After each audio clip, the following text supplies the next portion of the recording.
unacceptable levels of violence and crime in recent years, which has pushed our public safety system from top to bottom to its full limit. Every day, my team and others hear from our neighbors about crime and how it impacts their day-to-day lives. We hear from the family whose car was stolen and how the family's livelihood is then jeopardized. We hear from people who are coping with the distress of having their homes invaded. We hear from the small businesses considering shutting down after their windows were shattered once again. We hear from the mothers, the fathers, and the sisters and the brothers who've lost loved ones to needless gun violence. We hear about a perception of lawlessness in Portland. But I can assure you that everyone here today is committed to ending that perception and demonstrating that justice and accountability are not lost. We are determined to make Portland a safe and thriving place for all of us. All of the partners here today are working tirelessly to collaborate and to strengthen our public safety system. We have to work together in partnership to make progress in our city. And we all understand that, and we're here today to acknowledge that. Today's press event shows our unity in working together to addressing public safety crises in our city.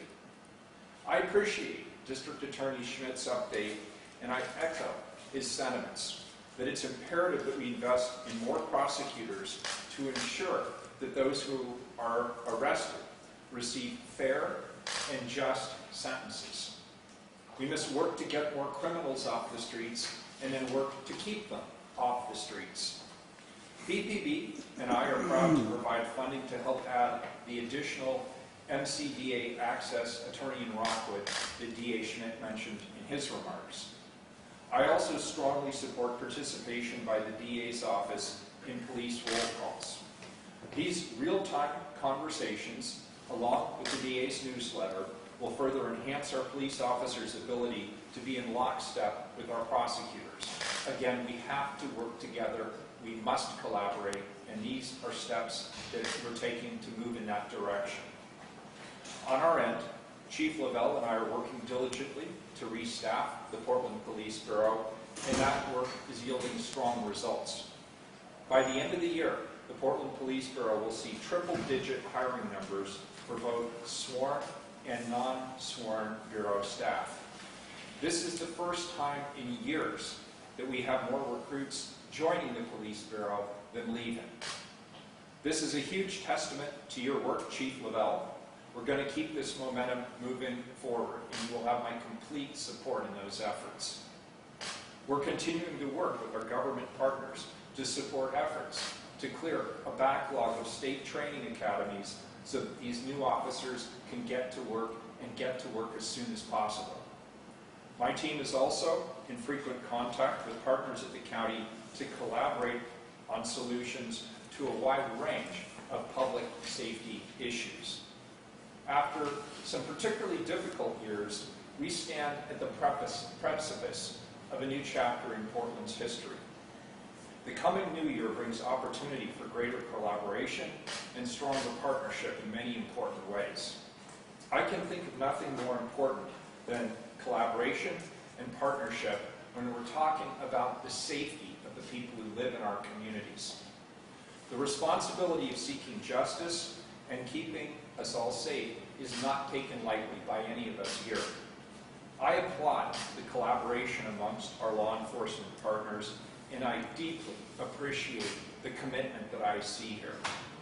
I look forward to continuing these important conversations, and I'll do whatever I can to support efforts to deliver the unified public safety response that our community needs and deserves. Thank you.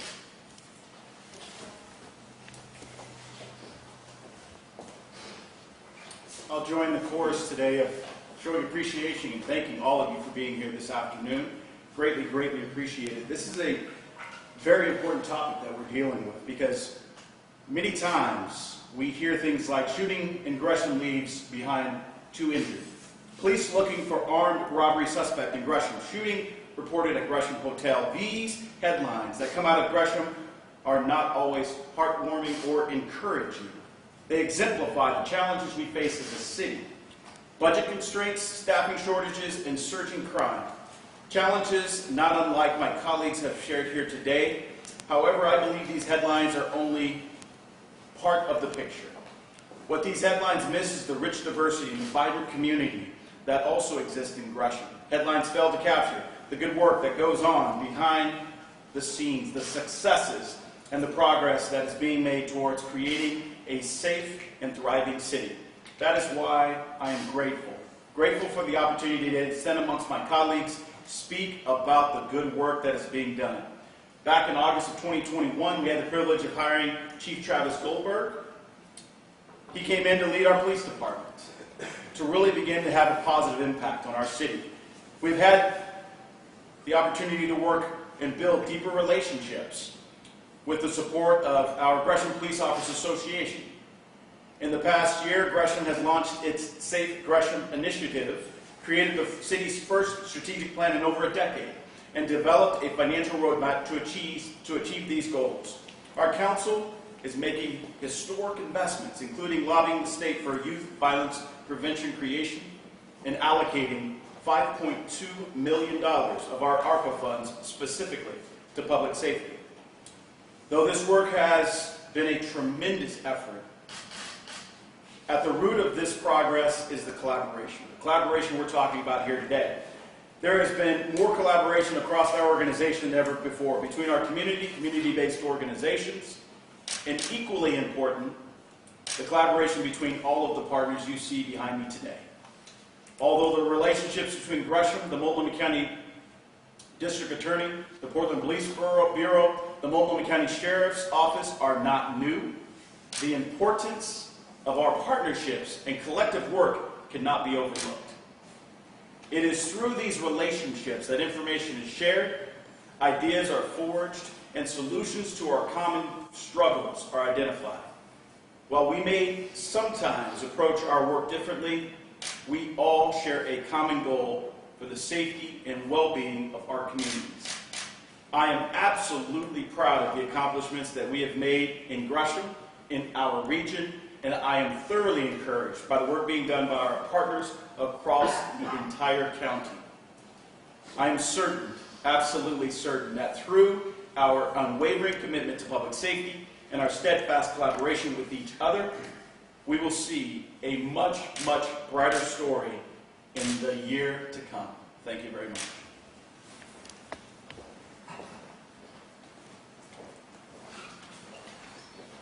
Good afternoon. Thank you all for being here today as well. I'll echo a lot of what you've heard already.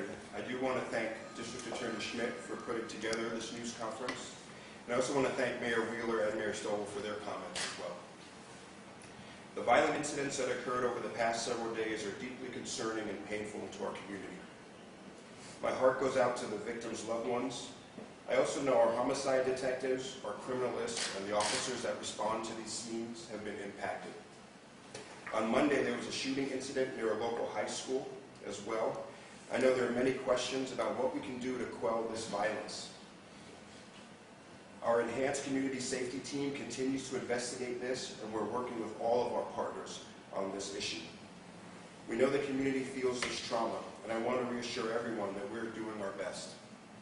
Some violence we can interdict, but some of the recent murder-suicides are usually something that no one had prior indications of, or something that sadly isn't easily impacted. Every day we receive a lot of questions from the community, the media, and victims, asking what police are doing and if cases are moving forward. Our enhanced community safety team, focused intervention team, and homicide unit are working non-stop on responding to and investigating and trying to interdict violence. We've been very frank about PPB's staffing shortage, and I know DA Schmidt has talked about the strain on the criminal justice system as a whole. It's important for us today to stand together and say we continue to work together collaboratively in a unified effort as much as we can with the resources that we have. PPB also has received a lot of questions about property crimes recently. These crimes can often involve prolific thieves, and it takes time and effort to build solid cases. We have overtime funds available that will assist in doing some follow-up work in regards to these cases. We also know local businesses are challenged with incidents of organized retail crime, especially now during the holidays. I'm directing our property crimes detectives to focus on some of these cases because we know that oftentimes it's the same people. If we can apprehend those responsible, we can help impact these incidents. As DA Schmidt discussed, we work closely together. PPD members work daily with the deputy district attorneys and investigators. I want to be sure to thank all of those dedicated public servants who work tirelessly to respond to, investigate, apprehend, and prosecute those responsible for crime. We also border our Gresham partners, and our East Precinct officers and detectives constantly work alongside them. Our justice system is stretched right now, and we all are facing some pivotal times in our city. It's never been more important for all the leaders in this system to stand together, work together, and ensure we have a seamless partnership to help move our city forward.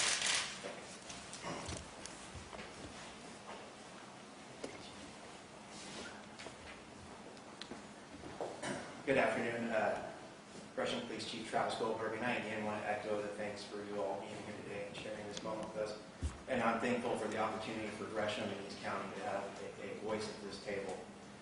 Community safety is a top priority for the city of Gresham, and the Gresham Police Department is focused on reducing crime to help ensure a safer, thriving community. That is why, over a year ago, the city of Gresham began the Safe Gresham Initiative. Faced with the same challenges you have heard from my colleagues behind me, the Safe Gresham Initiative was born as a proactive, citywide effort to combat the violence that we are experiencing. The major tenets of Safe Gresham Initiative are prevention, intervention, and most importantly, collaboration. We have made great strides in our prevention and intervention work by launching our new youth services team and including hiring a youth violence prevention coordinator. We have also initiated community listening sessions, installed new overt cameras throughout the city, and have invested in additional programming and technology to address our staffing shortages. And today is an excellent example of our emphasis on collaboration. At times we may have competing priorities and differing opinions on how to approach the work that we do. But the commitment we all share to keeping our communities safe supersedes our differences. We know it will take all of us working together to realize a Multnomah County where everyone feels safe and can thrive. In the past year, District Attorney Schmidt and I have met regularly with a goal of sharing information and finding solutions to our shared challenges. Gresham has collaborated with the Portland Police Bureau, the Multnomah County Sheriff's Office on regular multi-agency enhanced safety patrol missions, which have proven to be successful. However, I'm most excited to announce that through our partnership with the Police Bureau, we are in the process of securing a new Deputy District Attorney dedicated to prosecuting gun violence crimes in East Multnomah County. The challenges we face in law enforcement and public safety are many. Yet I am more hopeful standing before you today than I was just a year ago. With a resolute spirit of collaboration between all of us, I am confident that the progress we are making will only continue as we head into the new year. Thank you.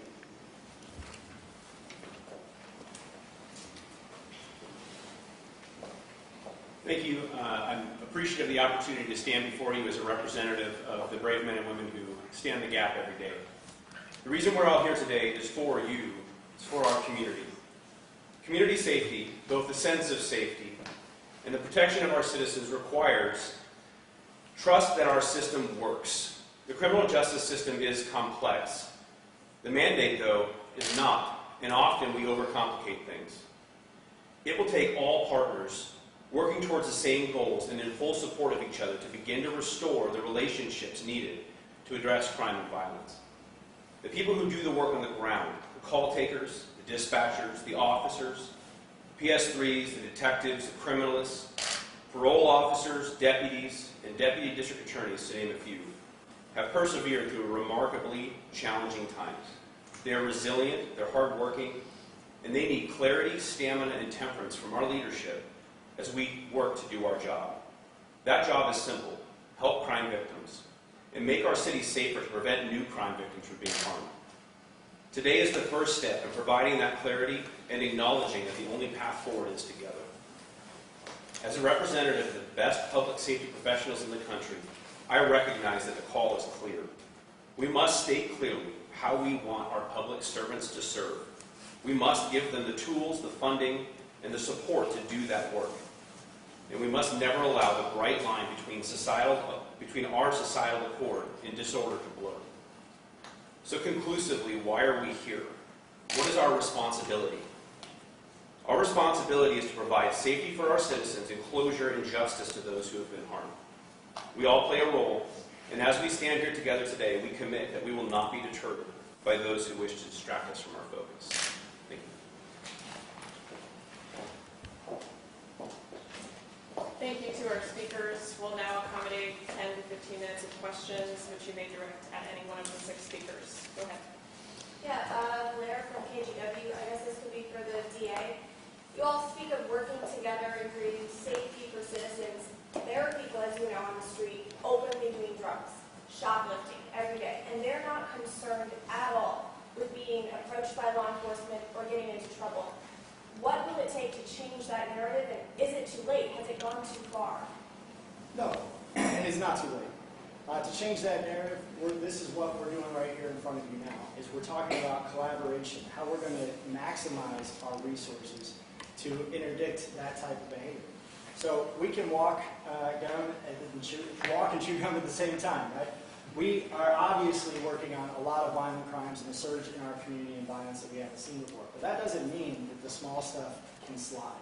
And we're working together every single day to see how can we tighten up our processes, share information, and follow up on cases. That's why I'm excited about what the Chief's talking about, using overtime pay to help get those cases closed, more cases to my office so that we can bring people and prosecute and hold them accountable, and hopefully get them into the intervention that they need to stop doing that crime again in our community. A lot of times, obviously, we're seeing a lot of drug abuse, addiction, and mental health crises on our streets.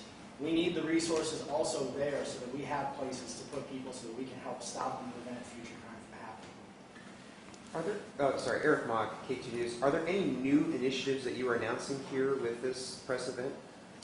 You know, a couple things I think that you probably heard is, one, that we're getting the funding from the 2 cities jointly to add a prosecutor into the Rockwood neighborhood is a really big deal for our office. That's an area that's been hit really hard by gun violence, and we've seen across the country when prosecutors are in the community, they see gun violence go down in those places when they're working hand in hand with law enforcement. That's a really big deal for us. Obviously, the Chief's talked a little bit about his budget, and you've heard both mayors talk about initiatives in their city about how we're working together and the different things that they're funding. I think the big message, though, is one that, you know, I talk to grand jurors every single month as they go through the process. And one of the things that they say to me at the end of serving on a grand jury for 30 days is, wow, we had no idea how closely you work with the police officers and what a high quality work is being done. And I've had people talk about, you know, I didn't necessarily think, I felt a good way about the police a lot of times, but hearing the people come in and hearing the cases and the quality and the intention put into it and seeing your offices collaborate, why don't we know about that? Why is that not the story we hear about? And so part of it is to announce some of the initiatives that we've got going on, but also to get that message out that we're collaborating and we're looking at other ways to strengthen our relationships. How is the collaboration impacting what's happening on the street? Because we've had a record year of homicides this year. So why are we hearing about this as the first step in collaboration after record violence and shootings? It's a tragic number, obviously. Our community has been rocked by the increase in violent crimes. The collaboration isn't new. It's, I think, a part of the story that has been really kind of missing. And like I say, when I talk to folks, they feel like there's not collaboration there, and there is. But we're also learning and thinking about ways that we can even enhance it more. So with the FIT team and the community safety team, you know, we're going on ride-alongs. I just had 5 prosecutors attend the Citizens Academy with PBB over the last weekend. So, you know, the pandemic, I think, has done a lot of things. One of them is that we just hadn't seen the interaction between deputy district attorneys and police officers walking the halls of the prosecutor's office. New relationships need to be formed. So we are looking about ways, how are we getting out at roll calls? How are we interacting with each other, making ourselves available? So collaboration has always existed, but we're looking at every way we can right now to strengthen it and hopefully interdict some of the violence that we're seeing. And just a follow-up, you've mentioned the strategic prosecution approach. Can you expand on what that is? Yeah, absolutely. So the strategic prosecution approach, we have a unit, it's called our strategic prosecution unit. They're using data and we're working with crime analysts. And the whole idea there is that there are a very small number of people in our community that are generating a very high volume of crime. And if we can focus our attention and resources on those individuals and interdict that behavior, we can make an outsized impact on the crime that our streets are experiencing. So that's the strategic prosecution model. April Ehrlich, OPB. Dave Schmidt, you focused your previous campaign on criminal justice reform, and now you're appearing alongside the police union for the first time, emphasizing public safety. Why is this messaging coming now? Well, those two things aren't mutually exclusive, reform and safety. In fact, I think that those two things are absolutely intricately necessary side by side. I think in the kind of a lot of narrative you hear in the political narrative is you have to have one or the other. You can only have reform or you can have safety, and you must choose. And everybody here behind me today is committed to the idea that no, those two things are intricately linked. But we need to get that message out to our community. Like doing reform, looking at how we interdict behavior, using strategic prosecution, getting people connected to resources and treatment and mental health. Those are things that make our community more safe and also coincide with the ideas of ending mass incarceration and looking at disparity in our system. They're not mutually exclusive. They're actually one and the same, but that message is being convoluted. Several of you have mentioned the increase of PPP overtime helping this action. And I'm curious, I know earlier this year the DA's office helped fund overtime for PPP. Where is the funding coming from? If it's from the city or from the DA's office, kind of where is that? How is overtime being funded? It's not my office, I'll give it to the chief. Yeah, so that money is in the police budget for overtime. We have some instances where officers go on calls for service. Maybe it's a theft, and then they go to another call for service. And there's some of those cases that with a little bit of follow-up, collecting video, trying to hunt down witnesses and things of that nature, could probably be taken to the point where they can now get submitted for prosecution.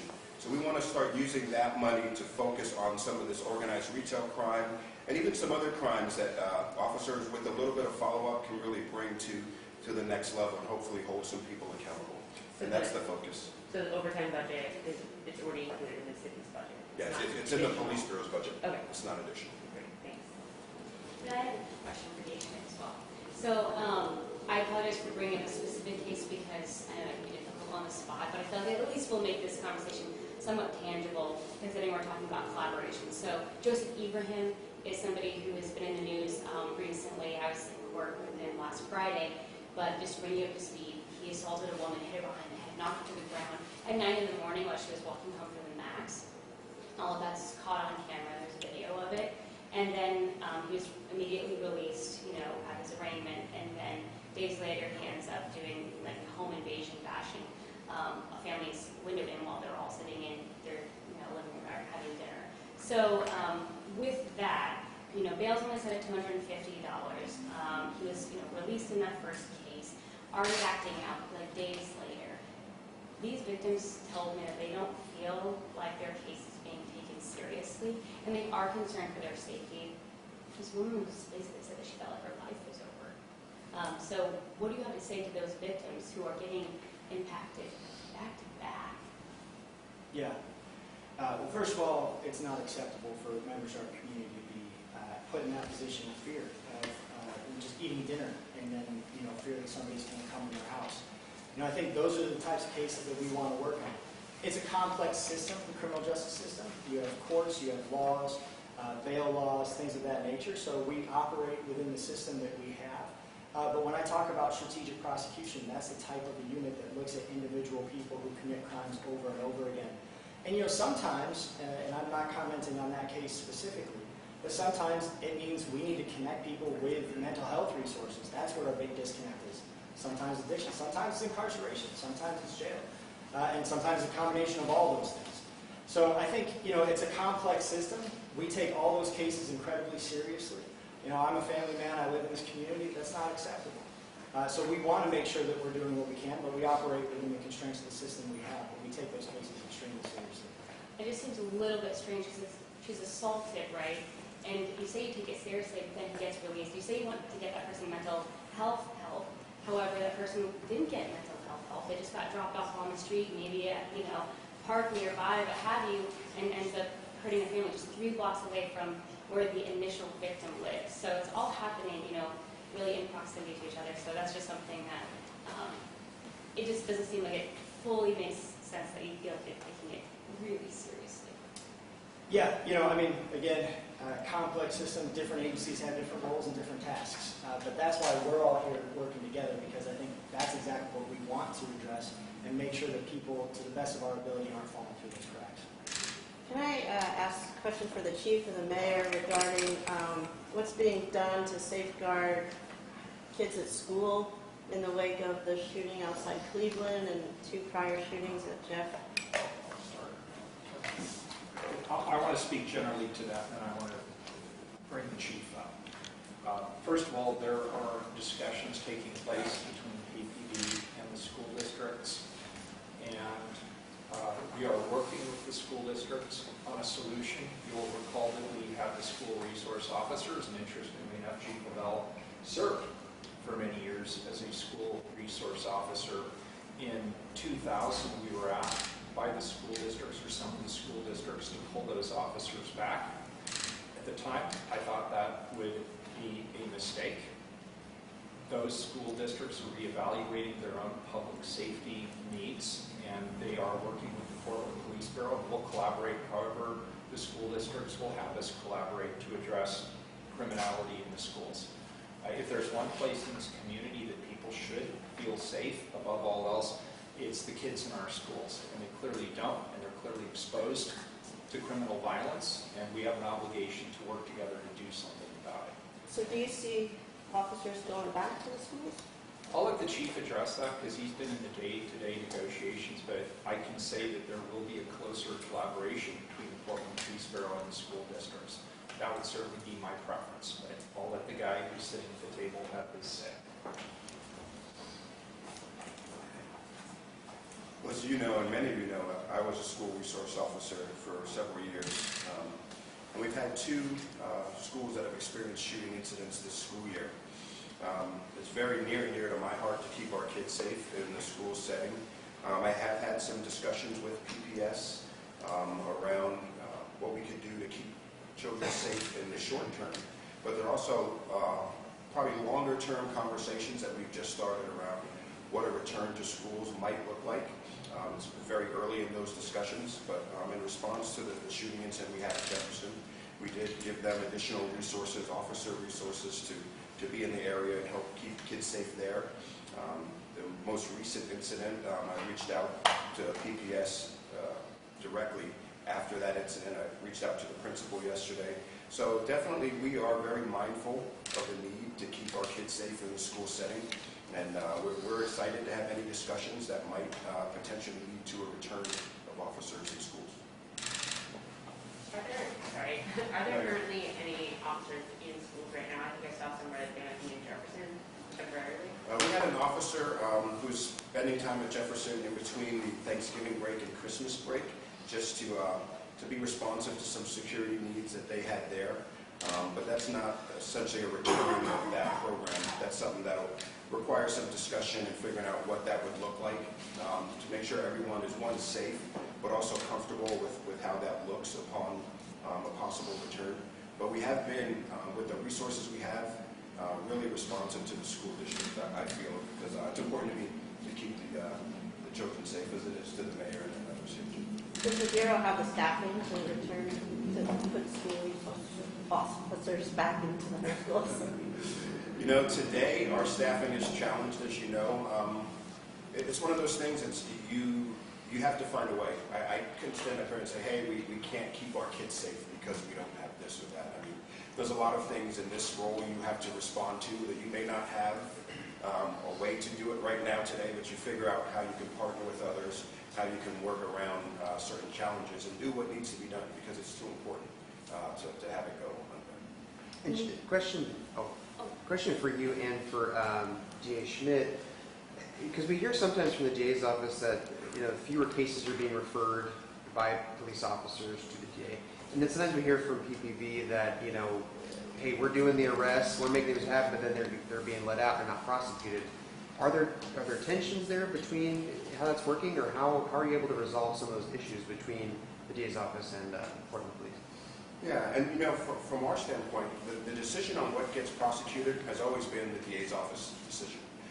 There are, I'm sure, some times where things are submitted and they don't get prosecuted, and it's potentially frustrating for officers, but that's always been the relationship. We bring cases, they decide which ones get prosecuted and which ones don't, but we do work closely on those cases too. Sometimes it's an issue of additional follow-up, sometimes it's an issue of additional work or things of that nature, and we come back and try to readdress those as well. So, I think the big takeaway from today is that we work together every day. A lot of times, the chief gets a lot of attention or the DA gets a lot of attention, but our people every day are working on cases together, day and night, to just a tireless effort that I don't think really gets talked about. So I think, that's really the important part from my standpoint. Why are we talking about this now?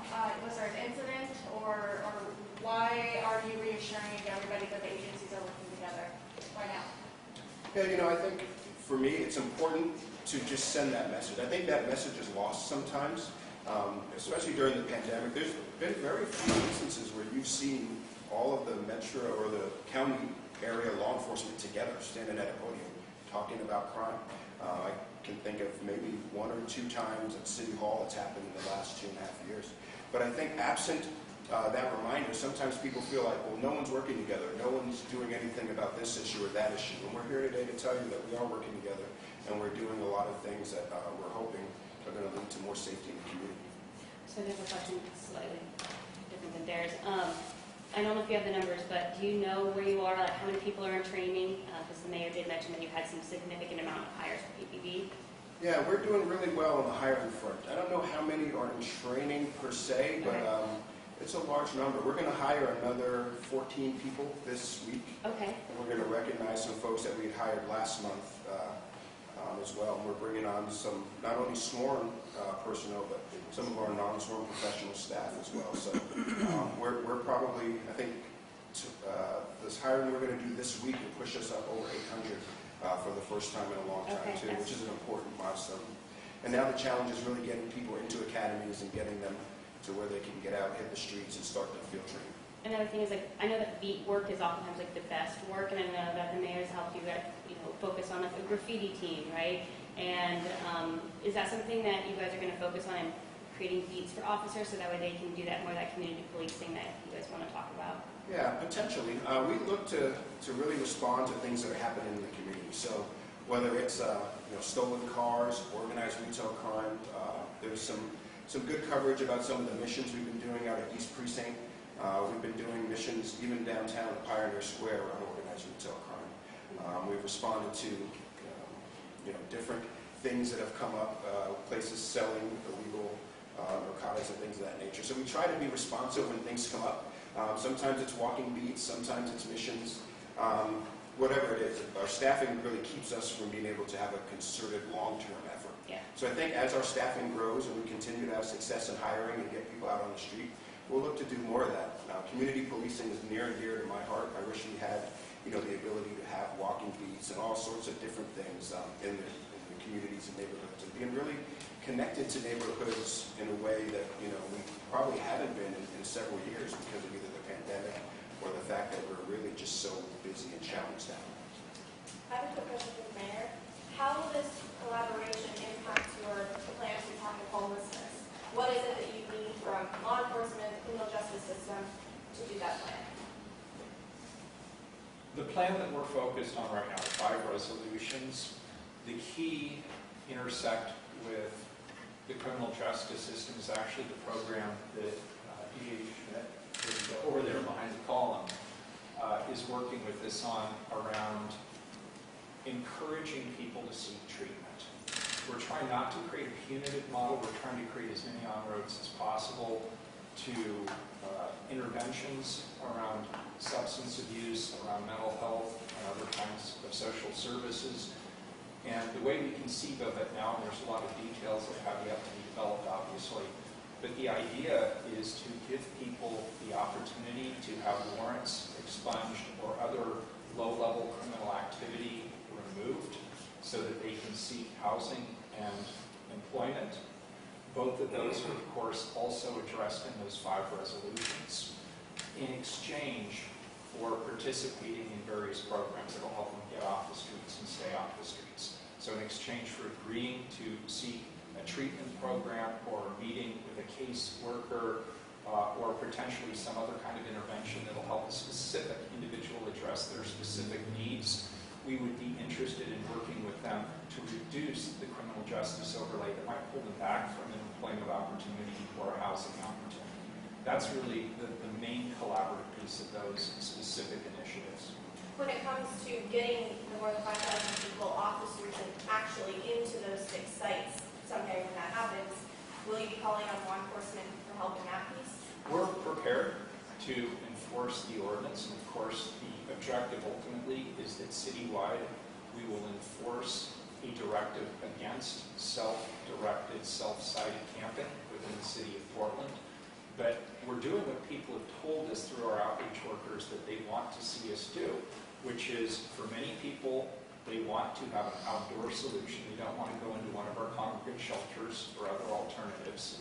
They want access to basic hygiene, so toilets, hand washing, litter collection, basic services. Security is something that we heard about frequently. That people don't feel safe when they're sleeping in a tent on the street. They like to have their own security guaranteed if they enter one of our camps.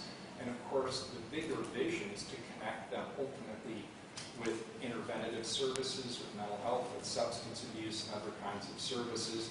And it would lay alongside the other resolutions that address reducing criminal records in exchange for seeking help, episodic employment, and we're working through our partners at Work Systems Inc. to do that. And it also envisions other collaborations, but predominantly around social services and connecting people to resources to help them get off the streets. When it comes to the actual enforcement model, the hope is we'll be able to expand what we're currently doing with the impact reduction teams. They meet with people, they offer them alternatives, and right now one of the alternatives is not these camps because they don't exist, so we want to create them.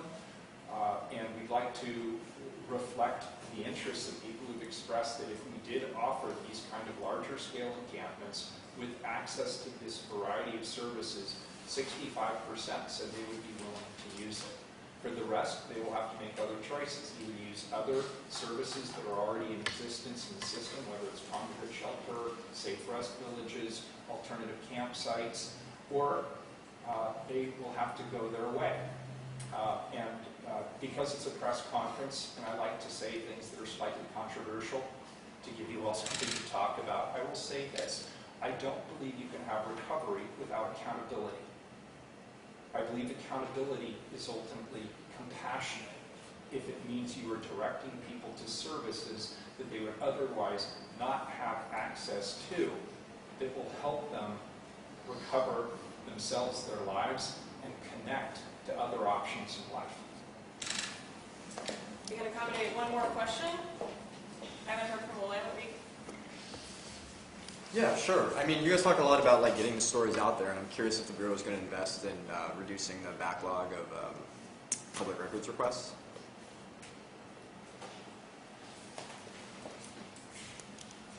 The short answer is yes. We're actually hiring more public records folks and records clerks in general at the Police Bureau, and we're hoping to be actually at our staffing limit in our records division by early next year. And I think that will really help with the backlog. We've also invested, worked with the City Attorney's Office to try to get some of this backlog cleared with some resources that they're going to help provide as well. So that's important to us.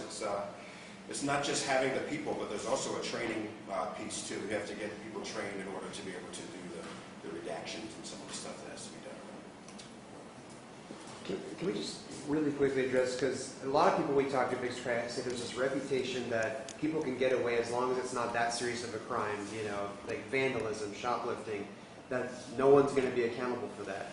Can you, and like you're from DA Schmidt as well, kind of, how are these initiatives going to address that reputation that Portland has? I think for us, our job's always been to be out there, respond to calls.